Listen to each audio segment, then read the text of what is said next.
देखो आज के टाइम पे ना एक एक्टर को ऑडियंस किस तरीके से पर्सीव करती है ना, वो सिर्फ उसके एक्टिंग, उसके क्राफ्ट को देखकर नहीं समझा जा सकता है। उसके लिए उसकी जो पीआर एजेंसी है, किस तरीके से वो वर्क करती है, ऑडियंस के सामने वो पार्टिकुलर एक्टर किस तरीके से बिहेव करता है और लोगों के दिमाग में उस एक्टर के लिए किस तरीके का इमेज ऑलरेडी बैठा हुआ है। अगर इन सारी चीज़ों को एक एक्टर पूरी तरीके से फुलफ़िल कर पाता है, तो ऑडियंस उसे एक बेहतरीन कलाकार मान लेती है।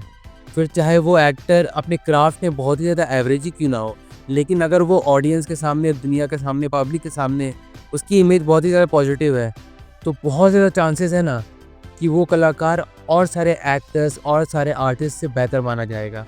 और सोशल मीडिया के दौर पे तो ये चीज़ काफ़ी ज़्यादा फ्रीक्वेंट और रेलेवेंट है। वहाँ पर आए दिन इंस्टाग्राम पे कई सारे मूवीज़ के पोस्ट के नीचे जो कमेंट हमें देखने को मिलते हैं ना, जहाँ पे कई सारे एवरेज मूवीज़ भी लाइमलाइट में आ जाते हैं। उनके एक्टर्स को लोग बस कुछ सीन्स के चलते बेस्ट एक्टर, ग्रेटेस्ट एक्टर ये वाले टैग देने लगते हैं। पर ये जो चीज़ है ना कि एक वक्त पे जब लोग एक एक्टर को सिर्फ उसके क्राफ्ट के लिए और उसकी टैलेंट के लिए कदर किया करते थे, वो आज इतने ज़्यादा चेंज कैसे हो गया।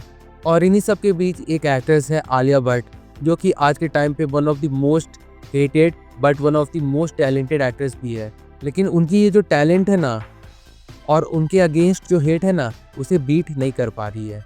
जहाँ पर आप ये क्लियरली देख सकते हैं कि कोई भी ऐसा रैंडम पोस्ट जहाँ पर कोई इंसान आलिया भट्ट की लाइक तारीफ कर रहा हो और वो पब्लिक पोस्ट हो, उससे अच्छे खासे लाइक के कमेंट्स मिले हैं, तो बहुत ज़्यादा चांस है ना कि वैसे कमेंट्स में मैक्सिमम कमेंट्स आलिया भट्ट के अगेंस्ट में ही होंगे।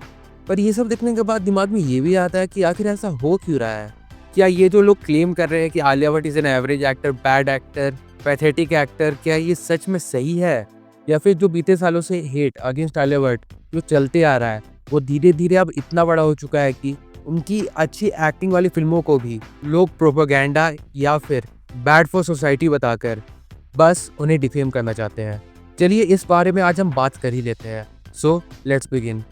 देखो, स्टूडेंट ऑफ द ईयर से एज लीड एक्ट्रेस डेब्यूट करने के बाद आलिया भट्ट की जो जर्नी रही थी ना, वो काफ़ी ज़्यादा सक्सेसफुल रही थी। लेकिन उनकी फिल्में जैसे student of the year, Amitabh Sharma की दुल्हनिया, ऐसी कुछ फिल्में करने के बाद उन्हें ना कुछ ज़्यादा खासा प्रेज़ मिल नहीं रहा था। और इन्हीं सब के बीच उन्होंने चूज़ की हाईवे, टू स्टेट्स, उड़ता पंजाब, जिसके बाद ऑडियंस का जो उनको लेके ओपिनियन था ना, वो पूरी तरीके से चेंज होने लगा। और फिर बीते सालों में राजी जैसी फिल्में देने के बाद, गली बॉय एंड इवन गंगूबाई काठियावाड़ी ऐसी फिल्में डिलीवर करने के बाद उनके फेवर में बहुत सारी फिल्में आने लगी। जहाँ पर तो एक टाइम पे ऐसी बातें आने लगी थी कि Alia Bhatt is going to be next lady superstar of Bollywood. लेकिन अभी हाल में जब उनकी फिल्म रिलीज हुई थी जिगरा, जो कि अपने बजट को भी लाइक रिकवर नहीं कर पाई, लेकिन जितने भी लोगों ने उस फिल्म को देखा उसमें से बहुतों का कहना था कि ये फिल्म एक सच में अच्छी फिल्म है। बट ऑडियंस की तरफ से इसे वैसा प्रेज मिला नहीं जितने ये डिजर्व करती थी। तो देखो, इस चीज़ को लेकर ना मेरा एक थोड़ा अनफिल्टर्ड ओपिनियन ये रहा है ना कि देखो, फिल्म कैसी भी हो, फिल्म अच्छी हो या फिर बुरी हो, लेकिन अगर वो फिल्म किसी तरीके से बहुत सारे ऑडियंस को अपने तरफ अट्रैक्ट कर पा रही है और ऑडियंस जिस चीज़ के लिए थिएटर में गई थी उन्हें वो चीज़ मिल रहा है, जैसा अभी हमने रिसेंटली पुष्पा 2 के साथ देखा, तो डेफिनेटली वो फिल्म एक बेहतर फिल्म कहलाएगी। बट हाँ, मैं इस बात से बड़ी नहीं कर सकता कि ऐसे भी कई सारे लोग होंगे जो ऐसी फिल्मों को लाइक ट्रोल करेंगे, क्योंकि उन्हें वो फिल्म उस तरीके से पसंद नहीं आई जिस तरीके से बाकी ऑडियंस उसे परसीव कर रही है। And same thing happened with Jigra. लेकिन यहाँ पर दिक्कत ये हो गई कि ये OTT पे आने के बाद तो प्रेज अच्छा खासा हासिल कर रही है, लेकिन जब ये थिएटर में थी तो ऑडियंस इसे उतना प्यार नहीं दे पाई and sadly it turned out to a disaster.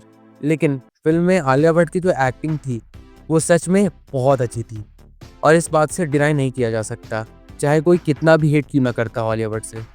But in सब चीज़ों से हटकर अगर हम सोशल मीडिया के पर्सपेक्टिव से अगर इन सब चीज़ों को देखें, तो कई सारे रीजंस हैं जिसकी वजह से ऑडियंस या मैक्सिमम लोग आलिया भट्ट को हेट करते हैं। उसमें से एक रीज़न है करण जौहर, AKA उनकी प्रोडक्शन कंपनी धर्मा प्रोडक्शन। यहाँ पे बहुत लोग ये एलिगेशन लगाते हैं कि धर्मा प्रोडक्शन के मालिक करण जौहर ने आलिया भट्ट को बहुत ही ज़्यादा सपोर्ट किया था, और जितना सपोर्ट आलिया भट्ट को मिला था, अगर उतना सपोर्ट करण जौहर की तरफ से श्रद्धा कपूर, परिणीति चोपड़ा ऐसे एक्ट्रेसेस को मिलता, तो मे बी आज जहाँ पर आलिया भट्ट है, ये एक्ट्रेसेस अपनी मेहनत के साथ उससे भी ऊपर होती। बट आलिया भट्ट को कंटिन्यूसली काम मिलना और फिर श्रद्धा कपूर, परिणीति चोपड़ा का बहुत ही कम स्क्रीन पर दिखना, इन सारे सस्पेंशन को बहुत ही ज़्यादा कन्फर्म करने लगा। और जब एक तरफ करण जौहर के लिए हेट बहुत ज़्यादा बढ़ते जा रहा था post COVID and post Sushant Singh Rajput death, तो उस लपेटे में आलिया भट्ट भी आ गई, because Alia Bhatt is one of the most closest and dearest person of Karan Johar. और इन्हीं सब के बीच उनकी फिल्में हैं जैसे सड़क 2 और गंगूबाई काठियावाड़ी का कंट्रोवर्शियल सब्जेक्ट। इन सब फिल्मों ने ऑडियंस के बीच आलिया भट्ट की जो ऑलरेडी डैमेज्ड इमेज थी ना, उस पर और पेट्रोल छिड़कने का काम किया। एंड उसके बाद उनकी पीआर एजेंसी जो कंटिन्यूअसली आलिया भट्ट पे एप्रिसिएशन पोस्ट को रुकवा नहीं रही थी, बल्कि वो बहुत ही ज़्यादा फ्रीक्वेंट हो गए थे मैक्सिमम लोगों के सोशल मीडिया अकाउंट्स में। और इस बात से तो हम सब एग्री करते हैं कि अगर कोई चीज़ हमें बहुत ज़्यादा देखने को मिल जाती है तो धीरे धीरे उससे लेकर हमारा जो ओपिनियन रहता है ना, वो एक नेगेटिव वे में बनने लगता है। फॉर एग्जांपल, अगर हम किसी गाने को रील्स में बहुत ज़्यादा देखने लगेंगे तो वो धीरे धीरे हमारे लिए क्रिंज बनता जाएगा। And same thing happened with Alia Bhatt, जहाँ पर उनका कंटिन्यूसली सोशल मीडिया साइट्स पे दिखना, जहाँ उनका कंटिन्यूसली फिल्मों में दिखना and the kind of atmosphere build around her, इन सब चीज़ों के चलते ऑडियंस को आलिया भट्ट या उनकी जो प्रेजेंस है ना, वो लोगों को थोड़ी खटकने लगी। और इन सब चीज़ों के चलते ही वो जो हेट है ना, जो आज हम हर जगह पे देखते हैं आलिया भट्ट के लिए, फिर चाहे वो किसी इंटरव्यू में हो, चाहे वो किसी अवार्ड फंक्शन में हो, चाहे उनकी किसी फिल्म में हो, या फिर किसी जगह पे उनकी अप्रिसिएशन पोस्ट पे हो, वहाँ पर वो चीज़ बहुत ज़्यादा बढ़ गई है। और ये जो बात मैंने स्टार्टिंग में कही थी ना, कि आज के वक्त पे लोग किसी एक्टर को उसके क्राफ्ट के लिए नहीं, बल्कि उसके अराउंड जिस तरीके का एटमॉस्फेयर बिल्ड है उससे जज करते हैं, तो उसी के चलते आलिया भट्ट और उनकी क्राफ्ट को लेकर बहुत ही कम लोग होंगे जो उस बेसिस पे आलिया भट्ट को क्रिटिसाइज करते होंगे। वरना उसके अलावा अगर देखा जाए तो only surviving because of Dharma production and Karan Johar, only surviving because she is the wife of Ranbir Kapoor, ये सब कमेंट्स या स्टेटमेंट्स हमें देखने को मिलते हैं। एंड रेयरली कोई उनके क्राफ्ट को लेकर क्रिटिकल होता है। और आज के वक्त पे तो ये बहुत ज़्यादा आसान हो गया है कि आप अगर एक एवरेज एक्टर हो तो आपको ज़्यादा कुछ नहीं करना है, आपको बस अपने अराउंड एक एटमॉस्फेयर क्रिएट करना है जहाँ पर लोग ये समझे कि आप एक बहुत ही अच्छे इंसान हो रियल लाइफ में, आपने बहुत ज़्यादा स्ट्रगल किया है, बॉलीवुड के लोगों ने आपकी कभी मदद की नहीं, आप बॉलीवुड में केवल फैंस की वजह से टिके हुए हो, इंडस्ट्री के अंदर से आपको कभी सपोर्ट नहीं मिलता है। बस ऐसा एक एटमॉस्फेयर बिल्ड कर लो अपने around and you will be considered a good actor.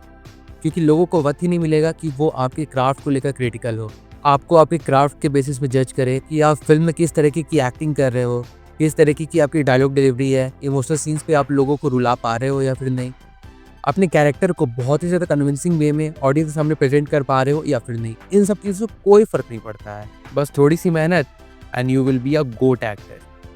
Well चलो छोड़ो, ये भी लोगों का अपना एक अलग ही ओपिनियन है कि वो किस एक्टर को हेट करना चाहते हैं या फिर किसे अप्रिशिएट करना चाहते हैं। और इस वीडियो में जो मैंने बातें कही वो मेरा अपना ओपिनियन था। सो आप भी कमेंट करके ज़रूर बताइएगा कि इस टॉपिक के अराउंड आपके क्या व्यूज़ हैं और आप मेरी बातों से एग्री करते हैं या फिर नहीं। और अगर आप डिसएग्री करते हैं तो क्या कारण है उस चीज़ का, इन सब चीज़ों को ज़रूर से कमेंट करिएगा। I will be waiting. बाकी फिर चलिए मिलते हैं बहुत जल्द एक और नई वीडियो के साथ, तब तक के लिए बाय।